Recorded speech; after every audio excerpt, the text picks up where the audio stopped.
Shalom adik-adik, guys, selamat hari Minggu. Nah, kita bertemu kembali setelah 1 minggu kemarin tidak bertemu. Hari ini kita akan kembali beribadah. Hari ini kita berjumpa dengan Kak Elisa dan juga dengan teman kita yaitu Miracle. Loh, Miracle, aduh, apa itu? Kenapa nonton YouTube sayang? Sudah pakai seragam sekolah, harusnya sudah siap sekolah, sudah di depannya laptop, kok nonton YouTube? Kenapa, Adek?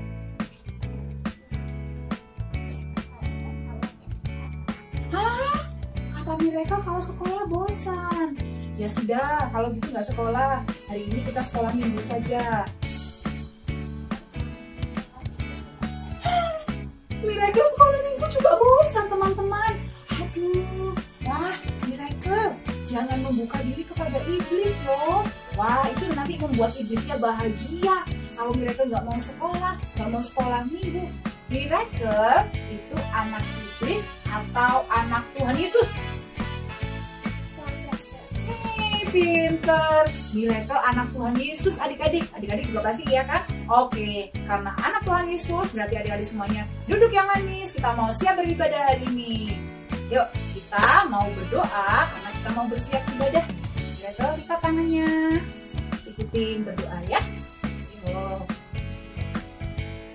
Adik-adik semuanya lipat tangannya. Kita mau berdoa ya. Tuhan Yesus, terima kasih untuk pagi ini. Tuhan memberi kami kesehatan, sukacita, dan damai sejahtera. Sebentar, kami akan memuji nama Tuhan, menyembah Yesus, dan mendengarkan firman-Mu. Tuhan urapi kami, untuk kami siap bersama Yesus.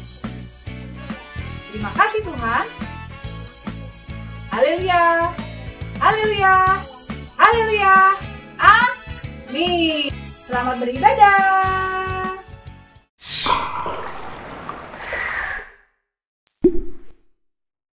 Shalom adik-adik, ketemu lagi. Kita mau memuji Tuhan bersama-sama. Siapkan hatinya, ya. Siapkan tenaganya. Kita mau memuji Tuhan. Tapi sebelumnya, hari ini kita mau sukacita aja ya. Ya dong. Ya, kalau gitu ikuti kakak tepuk sukacita begini. Tepuk Gimana, sukacita. Joy. Joy. Joy. Joy. Joy, joy, joy. Sukacita. Ya, kalau adik-adik bisa goyang-goyang gitu ya. Lagi Kak, lagi ya? lagi. Oke, tepuk sukacita. Joy. Joy. Joy, joy, joy. Sukacita. Iya. Semua udah sukacita? Iya. Oh, sukacitaku sejak ku jumpa Yesusku. Oh, sukacitaku, ku temukan juru selamat. Dia mengasihi aku, bahkan mati bagiku. Sukacitaku kini penuh. Lagi. Oh, sukacitaku sejak ku jumpa Yesusku. Oh, sukacitaku, ku temukan juru selamat. Dia mengasihi aku, bahkan mati bagiku. Sukacitaku kini penuh. Padanya aku berharap, pada Yesus Allah yang hidup. Berserah. Padanya aku berserah, Engkau sungai kehidupanku.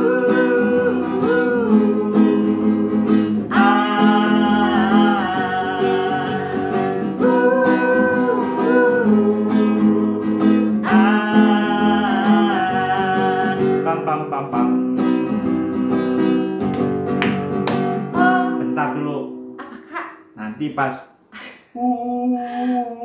turun ke bawah ya badannya. Okay. Nanti kalau kayak dibilang kayak penguin, tangannya begini. Gitu ya. Jadi kita sukacita hari ini. Lagi ya, sekali lagi kita nyanyi ya. Oke, Kak Yudi. Oh, sukacitaku, pam pam pam pam, sejak ku jumpa Yesusku. Oh, sukacitaku, pam pam pam pam, ku temukan juru selamat. Dia mengasihi aku, bahkan mati bagiku. Sukacitaku kini penuh. Padanya aku berserah, pada Yesus Allah yang hidup. Padanya aku berharap, Engkau sungai kehidupanku.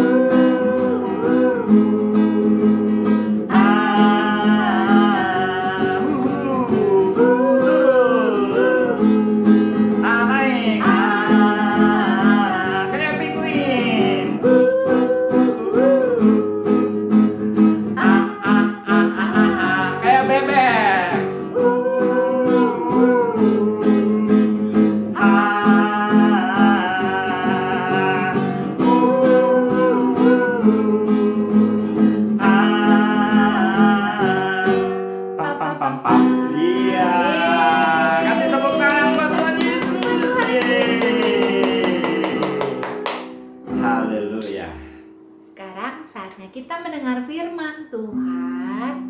Adik-adik, siapkan hatimu, siapkan pikiranmu. Kita sungguh-sungguh menyembah Tuhan. Mari Tuhan berfirman-Lah, hati kami telah siap Kau bentuk, jadikan kami seperti Samuel kecil yang taat dengar-dengaran. Sama-sama semuanya katakan. Mari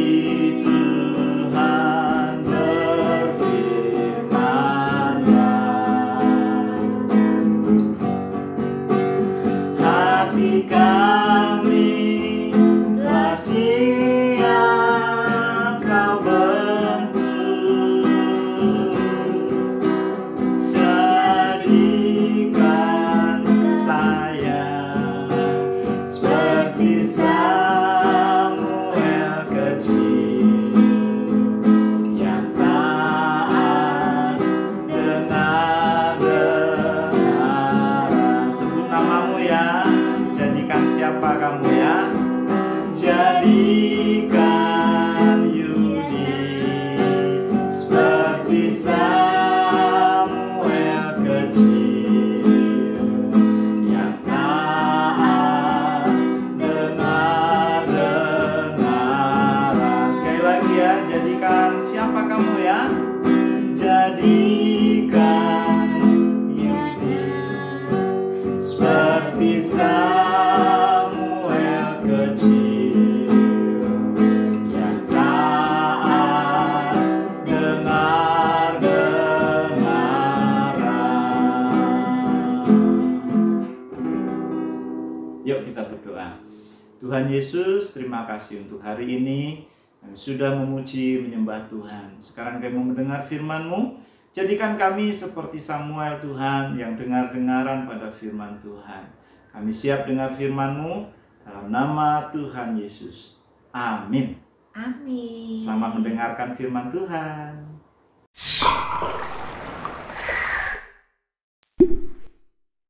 Halo teman-teman, namaku Risa. Hari ini Risa mau menyampaikan ayat hafalan 1 Tesalonika 5 ayat 22. Jauhkanlah dirimu dari segala jenis kejahatan. Risa ulangi lagi teman-teman. 1 Tesalonika 5 ayat 22. Jauhkanlah dirimu dari segala jenis kejahatan. Terima kasih. Tuhan Yesus memberkati. Dadah. Shalom adik-adik. Adik-adik, apakah kalian pernah melihat seorang peramal? Peramal itu yang membaca garis tangan atau yang membaca kartu tarot. Ada juga peramal yang melihat ke dalam bola kristal. Nah, adik-adik tahu itu kejahatan loh di mata Tuhan. Ada beberapa orang yang suka pergi ke peramal hanya karena mereka ingin mengetahui masa depan mereka. Itu adalah jahat adik-adik. Karena di balik itu semua ada si iblis. Nah, mungkin kalian juga pernah mendengar teman-teman membacakan kalian rasi bintang. Bintang kamu apa? Bintang aku Leo. Bintang kamu Scorpio. Bintang kamu Libra. Lalu dibaca-baca ada apa dengan bintang tersebut. Tetapi itu juga berbahaya. Kelihatannya menyenangkan. Tetapi ada iblis di balik itu adik-adik. Iblis ingin kita masuk ke dalam perangkap. Mungkin juga adik-adik pernah ditanya sama teman, kalian sionya apa? Sio babi? Sio tikus? Sio naga? Nah, ada yang melihat masa depannya melalui sio-sio tersebut. Itu juga tidak baik. Mungkin kedengarannya menyenangkan ya adik-adik. Tetapi kalau Kak Pipit sekarang ditanya, Kak Pipit sionya apa? Kak Pipit bilang, sionya Kak Pipit Yesus Kristus. Ya, kita itu tujuannya adik-adik harus seperti Tuhan Yesus. Karakter kita, sifat kita harus memiliki kasih seperti Tuhan Yesus. Jadi, tidak baik melihat ramalan-ramalan atau pergi ke peramal karena ada iblis di balik itu semua. Iblis ingin mencelakakan adik-adik. Iblis ingin menghancurkan hidup adik-adik untuk mempercayai ramalan-ramalan tersebut. Karena hanya Tuhan adik-adik yang tahu mengenai masa depan kita. Tuhan punya rencana yang luar biasa atas hidup adik-adik. Dan hanya Tuhan saja yang dapat memberitahukan masa depan kita. Jadi, jangan bermain-main dengan ramalan, dengan bintang-bintang, dengan membaca kartu-kartu, atau mungkin juga adik-adik pernah lihat orang-orang bermain jalangkung, memanggil arwah-arwah orang mati. Mereka ingin berkomunikasi dengan hantu-hantu. Itu tidak baik ya adik-adik. Di mata Tuhan itu adalah kejahatan. Nah, Kak Pipit punya cerita nih. Ada satu tokoh Alkitab yang bertanya kepada roh-roh orang mati. Siapakah dia? Kita ikuti ceritanya. Dalam Perjanjian Lama, para nabi adalah orang-orang yang memberitahukan apa yang Tuhan katakan tentang masa depan. Tetapi selama masa pemerintahan Raja Saul, Nabi Samuel meninggal. Suatu hari, Raja Saul harus pergi berperang. Dia begitu takut pada tentara musuhnya, sehingga ia memikirkan cara lain untuk mencari tahu apa yang akan terjadi. Carilah bagi saya seorang wanita yang dapat berbicara dengan roh-roh orang mati. Aku akan pergi ke dia dan mencari tahu apa yang akan terjadi. Kata Saul kepada hambanya, ada seorang wanita di Endor yang dapat berbicara dengan orang-orang mati, Tuan. Nah, adik-adik, praktek jahat seperti menghubungi orang-orang mati itu telah dilarang di Israel karena mereka jahat di mata Tuhan. Jadi malam itu, Raja Saul menyamar dalam pakaian yang berbeda, sehingga tidak ada seorang pun yang tahu siapa dia. Pelayan Saul membantunya mengenakan jubah dan pergi ke wanita tersebut yang bisa berbicara kepada roh-roh orang mati. Apakah kau bisa memanggil hantu seseorang untuk kami? Kata Saul. Lalu peramal itu menjawab, "Mengapa Anda mencoba untuk mengelabui saya dan membuat saya terbunuh? Anda tahu bahwa dilarang untuk berbicara dengan orang-orang yang sudah mati?" Kata si peramal. Aku bersumpah bahwa tidak ada yang buruk yang akan terjadi kepadamu. Saul berkata kepada si peramal tersebut, "Oke, siapa yang kau ingin untuk aku panggil?" Munculkan hantu Samuel. Lalu si peramal tersebut melihat ke dalam bola kristalnya. "Samuel, Samuel, berbicaralah kepada kami. Samuel, Samuel." Lalu adik-adik, hantu Samuel keluar dan berkata, Mengapa kamu mengganggu saya dengan memanggil saya kembali seperti ini? Lalu Saul menjawab, Saya sangat takut. Orang Filistin akan menyerang aku. Allah telah berbalik pada saya dan tidak akan menjawab saya lagi. Apa yang saya harus lakukan? Lalu kata hantu Samuel, "Jika Allah telah berpaling dari kamu dan menjadi musuhmu sekarang, jangan tanya saya apa yang harus dilakukan. Saya sudah bilang Tuhan akan mengambil kerajaan darimu dan itulah yang akan Dia lakukan. Kamu tidak mentaati Allah dan itu sebabnya Dia melakukan ini kepadamu. Besok kamu akan kalah dan kamu serta anak-anakmu akan bergabung dengan saya di sini, di dunia orang mati." Raja Saul sangat takut akan apa yang hantu Samuel katakan, sehingga ia jatuh ke lantai dalam ketakutan. Benar saja, pada hari berikutnya pasukannya dikalahkan dan ia meninggal bersama dengan 3 putranya. Alkitab mengatakan ia meninggal karena ia tidak mentaati Tuhan dan meminta bantuan dari penyihir, bukannya meminta pertolongan pada Tuhan. Dia meninggal karena itu. Jangan kamu membuka diri untuk kejahatan, karena itu bukanlah sebuah permainan. Nah, adik-adik, sekarang tiba waktunya kita mendengarkan live story. Hari ini kisahnya tentang Patrick Silabu. Di kota Parisville, adik-adik, setiap tahun itu ada kontes Raja Otot Besi. Dan dengarlah, ada Scarecrow sedang membuat pengumuman di kebun labu. Pengumuman kepada semua para labu, besar atau kecil, 30 hari lagi kita akan mengadakan kompetisi Raja Otot Besi. Siapa labu paling besar dan kuat, dia akan memenangkan kontes tahunan ini. Siapa tahu tahun ini ada rekor baru. Jadi berlatihlah dengan giat setiap hari supaya kalian menjadi labu yang paling besar dan kuat. Wah, adik-adik, di antara para labu kecil tadi ada yang bernama Patrick. Patrick bertekad dia akan menang.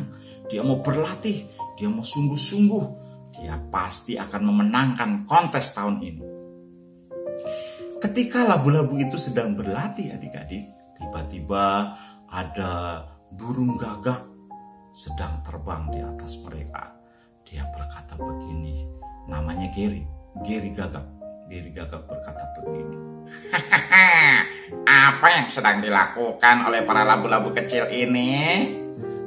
Patrick berkata, "Kami sedang berlatih supaya kami bisa menjadi pemenang kontes Raja Otot Besi."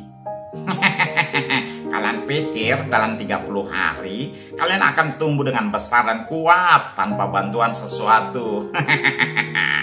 Kalian memerlukan beberapa pupuk dari gubuk Pak Petani kalau kalian mau besar dan kuat. Kalian tinggal sana, cari dan minum pupuk-pupuk itu. Wah, Patrick tertarik adik-adik. Sepertinya ide yang bagus. Teman-teman, ayo kita pergi ke sana. Tapi itu kan berbahaya. Kita nggak boleh ke sana. Ayo nanti malam kita pergi supaya nggak ada yang tahu. Malam itu Patrick dan beberapa temannya pergi melintasi kebun labu, kebun semangka, dan sampailah mereka tiba di depan gubuk Pak Tani. Ini dia gubuknya. Teman-teman, kita bisa makan, kita bisa ambil pupuknya supaya kita bisa jadi lebih besar. Tapi temannya Patrick berkata begini, Patrick, kayaknya kita nggak harus masuk deh. Ini nggak boleh, lihat ada tulisannya. Tidak boleh masuk, dilarang masuk. Bodo amat. Pokoknya aku pengen menang pertandingan. Kalau kalian nggak mau ikut, ya udah, aku masuk sendiri. Akhirnya mereka berhasil masuk adik-adik, dan di kanan kiri mereka melihat ada botol-botol, ada besar, ada kecil. Kita mulai dari mana ya? Kata si Patrick. Tapi karena dia nggak tahu, dia ambil saja sebuah botol lalu dia minum. Rasanya pahit. Teman-teman, minumlah. Enggak kamu aja kepahitan begitu. Nggak mau. Ya udah. Kalau kalian nggak mau, nanti aku yang menang sendiri. Biarin aja aku yang menang. Patrick mengambil botol lain lalu meminumnya adik-adik. Wah, dia merasa badannya sehat. Ketika matahari terbit, mereka buru-buru pulang ke kebun labu. Waktu itu Scarecrow melihat mereka dan dia berkata, "Hei labu-labu muda, apa yang kalian lakukan di kebun Pak Tani? Jangan pernah ke sana karena di sana ada barang-barang atau benda-benda yang berbahaya. Itu bukan permainan. Kalian harus menghindari gubuk Pak Tani." "Ya Scarecrow," kata labu-labu itu. Tapi Patrick berpikir, dia pasti tidak mau aku menang. Dia pasti tidak mau aku menjadi raja otot besi. Nah adik-adik, ketika malam berikutnya tiba, Patrick pergi dengan diam-diam sendirian ke gubuk Pak Tani. Aku harus mengambil pupuk yang lain supaya aku bisa menang, supaya aku bisa memenangkan menjadi labu terbesar dan terkuat. Lalu si Patrick masuk ke gubuk Pak Tani lagi dan dia mengambil sebuah botol tanpa dia sadari itu botol yang berbahaya adik-adik. Dia mengambilnya lalu dia membawanya kembali ke kebun labu. Itu menjadi rahasia dia sendiri adik-adik. Dia berpikir ada botol-botol yang enak yang bisa dia minum. Padahal itu botol-botol yang berbahaya. Dia tidak tahu itu. Nah adik-adik, karena Patrick banyak meminum pupuk, dia menjadi lebih kuat, lebih besar. Teman-temannya berkata, "Wow, Patrick, kamu mungkin akan memenangkan kompetisi." "Saya sudah berlatih setiap hari, teman-teman. Lihat badanku tambah besar." Dia berbohong. Dia bisa mengangkat beban lebih berat dari teman-temannya. Tapi dia nggak mau kasih tahu teman-temannya kalau dia punya rahasia yang terlarang. Nah, 3 hari sebelum kompetisi, Patrick berkaca di depan cermin. Aku besar, aku kuat. Nah, ketika dia membalikkan badannya, dia melihat ada bercak kecoklatan dalam tubuhnya. Apa itu berkat coklat? Aduh, ini apa ya? Bodo amat. Yang penting aku besar dan kuat. Aku pasti akan menang besok. Dia nggak mempedulikan apa yang sedang terjadi pada dirinya adik-adik. Dia nggak tahu kalau sebenarnya dia sedang terinfeksi. Hari kompetisi pun tiba. Para juri sudah bersiap-siap di meja juri dan para kontestan peserta sudah antri mengambil nomor urut untuk maju menampilkan dirinya di atas panggung. Semua kontestan sudah maju dan menampilkan dirinya dengan baik. Tiba giliran si Patrick. Patrick maju ke depan dan dia nggak menyadari kalau seluruh badannya sudah berubah dari orange menjadi coklat. Dia merasa tubuhnya tidak sehat. Bahkan ketika dia mau mengangkat besi, dia nggak kuat. Dia berkata, "Para juri, mungkin aku butuh istirahat." Juri pun memberi izin Patrick untuk beristirahat. Tapi adik-adik, apa yang terjadi dengan Patrick? Patrick pergi ke samping dan mengambil botol yang dia dapatkan dari gudang Pak Tanda. Lalu dia mau meminumnya. Tapi ketika dia mau meminumnya, dia baru melihat ada sebuah tanda di botol itu. Ditulisnya apa? Peringatannya, racun, jangan diminum. Wah, ternyata Patrick tidak minum obat untuk dia sehat dan kuat. Wah, ternyata selama ini Patrick sudah meminum sesuatu yang salah.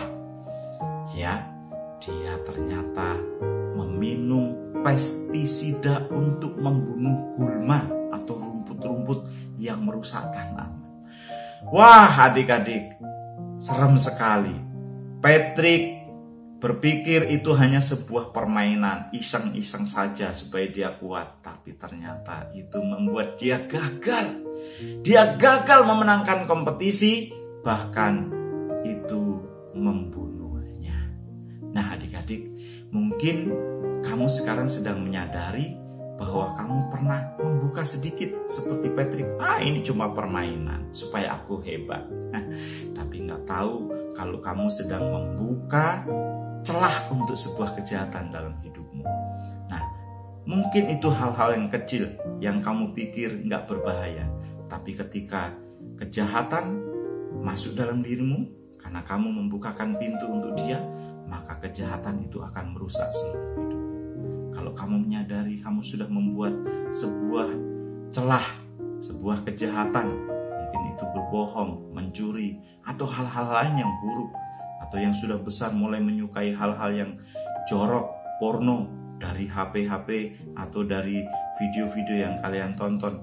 Jangan buka celah, segera tutup rapat-rapat dan berkata, aku tidak mau membuka celah untuk sebuah kejahatan. Nah, kalau kamu mau menutup diri dari kejahatan dan membuka diri untuk Tuhan hari ini, ayo angkat tanganmu dan kita berdoa. Tuhan Yesus, hari ini kami sudah mendengar firman-Mu agar kami tidak membukakan pintu untuk sebuah kejahatan. Karena sekali kami membuka pintu untuk sebuah kejahatan, maka kejahatan itu akan merusak seluruh kehidupan kami. Tolong kami dengan hikmat-Mu untuk mengenali tipu daya iblis, supaya kami tidak membuka diri dari kejahatan, tetapi kami menutupnya rapat-rapat dan kami membuka diri sepenuhnya untuk Tuhan, supaya hidup kami lebih baik dan hidup kami diberkati.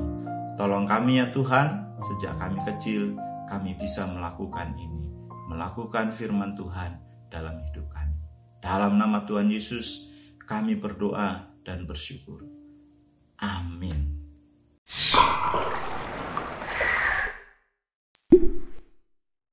Teman-teman, namaku Selma Uli. Aku dari kelas ini aku mau menyampaikan puisi dari Mazmur 23 ayat 1 sampai 6. Mazmur Daud. Tuhan adalah gembalaku, tak ada kekurangan aku. Ia membaringkan aku di padang yang berumput hijau. Ia membimbing aku ke air yang tenang. Dia menyenangkan jiwaku. Ia menuntun aku di jalan yang benar oleh karena namanya. Sekalipun aku berjalan di lembah kelama, aku tidak takut bahaya, sebab Engkau besertaku. Gadamu dan tongkatmu itulah yang menghibur aku. Engkau menyediakan hidangan bagiku di hadapan aku. Engkau mengurapi kepala. Udah menginap. Yang aku penuh melimpah. Kebahagiaan dan kemurahan benar-benar akan mengikuti aku seumur hidupku, dan aku akan diam dalam rumah Tuhan sepanjang masa. Demikian Mazmur Daud. Tuhan adalah gembalaku. Sampai jumpa. Yesus memberkati.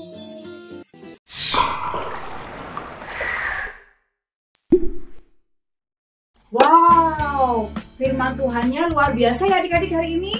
Pesan Tuhan yaitu jangan kita membuka diri kepada iblis. Jangan biarkan iblis menguasai hidup kita. Iya nggak Miracle? Nah sekarang gimana? Apakah Miracle masih bosan sekolah? Enggak. Apakah Miracle masih bosan untuk sekolah minggu? Wih keren. Gimana? Miracle mau kasih pesan nggak buat teman-teman? Oke, coba Miracle pesannya apa ya teman-teman?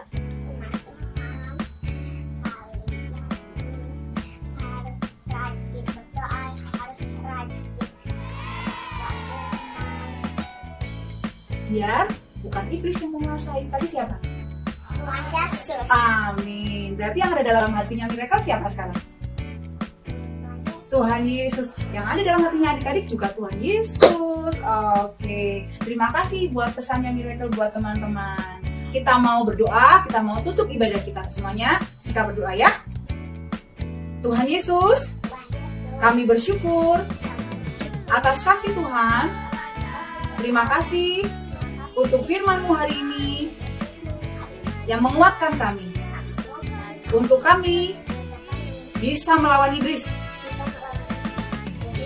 Sebentar, kami akan berpisah, melakukan aktivitas kami. Tuhan tetap memberkati kami dengan berkat yang melimpah. Berkat kesehatan, kepandaian, dan kepintaran. Terima kasih Tuhan. Haleluya. Amin. Jangan lupa buat adik-adik yang belum ikut Kids Altar. Nah, gimana Kak cara daftarnya? Adik-adik follow aja IG dari WTC Kids. Nah, di situ ada formnya untuk ikut berdaftar ya. Terima kasih adik-adik. Sampai jumpa kita di ibadah minggu depan. Bye-bye. Tuhan Yesus memberkati.